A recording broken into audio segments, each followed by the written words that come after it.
invenzione numero 1 è in tonalità di Do maggiore.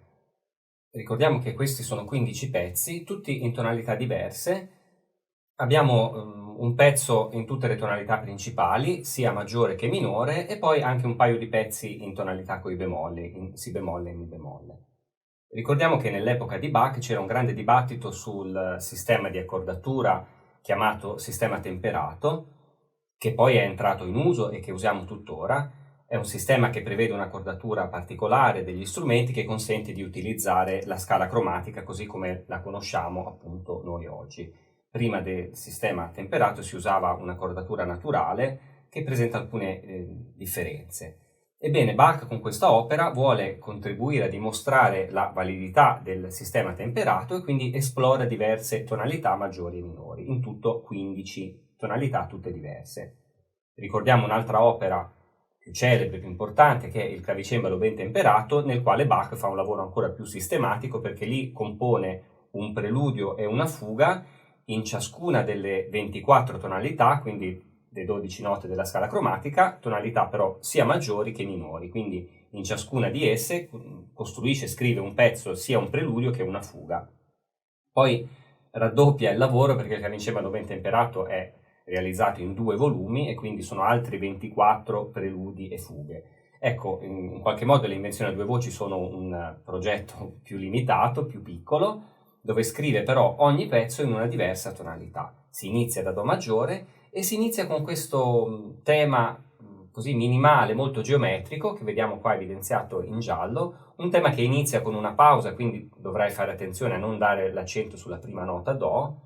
Sono 4 note ascendenti, Do, Re, Mi, Fa, e poi 2 terze discendenti, Fa, Re, Mi, Do, e siamo tornati sulla nota di partenza. Ecco, questo è il motivo principale di questa invenzione numero 1, suona così.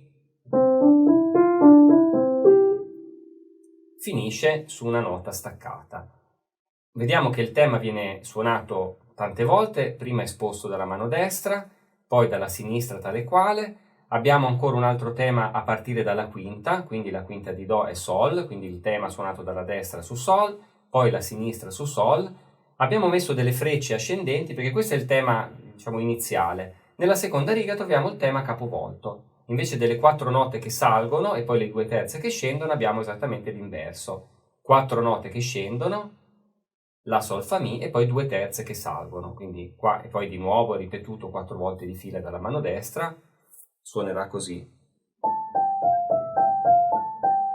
È un tema capovolto.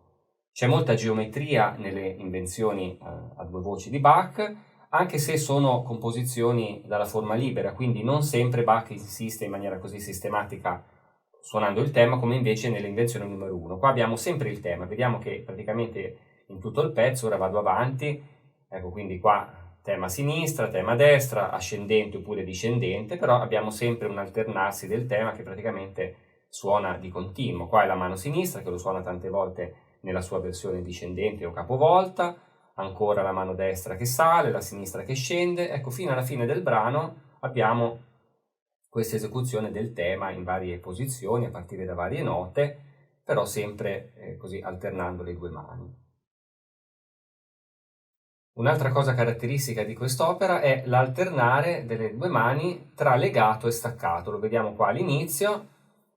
Intanto al tema risponde una frase con delle note staccate, questo Sol staccato, poi un mordente, ancora il Re staccato. Se andiamo a vedere nella seconda riga abbiamo anche la mano destra che suona il tema e la sinistra che risponde con note staccate in sequenza. Ecco, l'alternanza tra il legato e lo staccato è una delle difficoltà dello studio dell'invenzione a 2 voci, perché dovrai coordinare le mani, dove magari una mano suona note staccate, oppure alcune note staccate e altre legate, e l'altra invece fa cose diverse, quindi c'è una forma di indipendenza molto, molto spinta. Sono a tutti gli effetti 2 voci indipendenti che a volte si imitano, come in questo caso, la destra suona una cosa, la sinistra la riprende, a volte invece fanno cose differenti, però dovrai sempre tenere una buona lettura, una buona indipendenza, rispettando appunto anche non solo le note, ma anche le articolazioni, i segni di articolazione, quindi se è legato, se è staccato, abbiamo note appoggiate, note accentate, eccetera.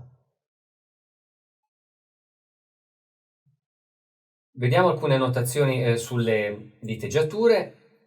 Qua abbiamo delle figure di mordente che Casella, che è il revisore di quest'opera, ha scritto per esteso, quindi invece di indicare la classica ondina che si usa per indicare appunto l'abbellimento chiamato mordente, lui ha scritto qua in questa edizione le note per esteso. Questo è un bel aiuto, soprattutto per chi affronta questa opera per la prima volta, perché invece di dover interpretare gli abbellimenti in maniera arbitraria, li abbiamo scritti ben precisi ed è più facile sicuramente suonarli. Forse gli abbellimenti così quadrati come li ha scritti appunto Casella non sono nella forma più bella. Se ascolti interpretazioni di magari pianisti esperti nella musica di Bach, probabilmente suoneranno gli abbellimenti in modo un pochino più vario, più interessante. Non importa, per uno studio ordinato e ben fatto va benissimo utilizzare questa scrittura, questa edizione di Casella, anzi l'ho scelta apposta proprio per questa semplicità, questa forma logica. Sii preparato però ad ascoltare anche versioni degli stessi pezzi leggermente diverse, soprattutto per quanto riguarda le diteggiature.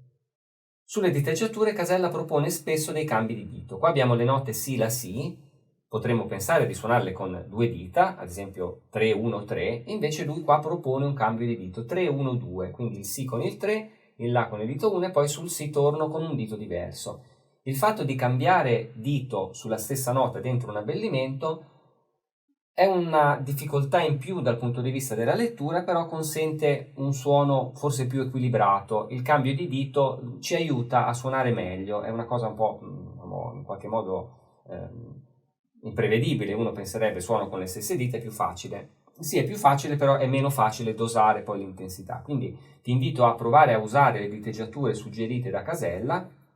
Se poi proprio non ti riescono, le trovi troppo impegnative e troppo faticose, allora magari ripieghi su una diteggiatura più semplice. A volte lo fa lui stesso, non sempre usa questi cambi di dita, anche se prevalentemente sì.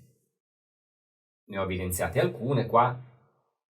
Se andiamo avanti, nella seconda pagina troviamo un'altra circostanza particolare. Abbiamo qua questa nota Mi che dovrebbe essere suonata da entrambe le mani, perché entrambe le mani vanno a finire sulla medesima nota, il Mi che sta sopra il Do centrale. Evidentemente non tutte e due le mani possono andare sullo stesso tasto, allora la sinistra si fa da parte, la sinistra non suona questo Mi, che farebbe parte del disegno melodico, e lascia spazio alla destra, è più importante la destra perché la destra suona il tema, quindi suonerai Mi solo con la destra, a sinistra è comunque scritto perché fa parte della melodia, però sulla tastiera del pianoforte soltanto la mano destra andrà a suonare la nota Mi e la mano sinistra invece no. Non c'è altro da aggiungere su questa prima invenzione e quindi andiamo a eseguirla. Come di consueto iniziamo da uno studio a mani separate.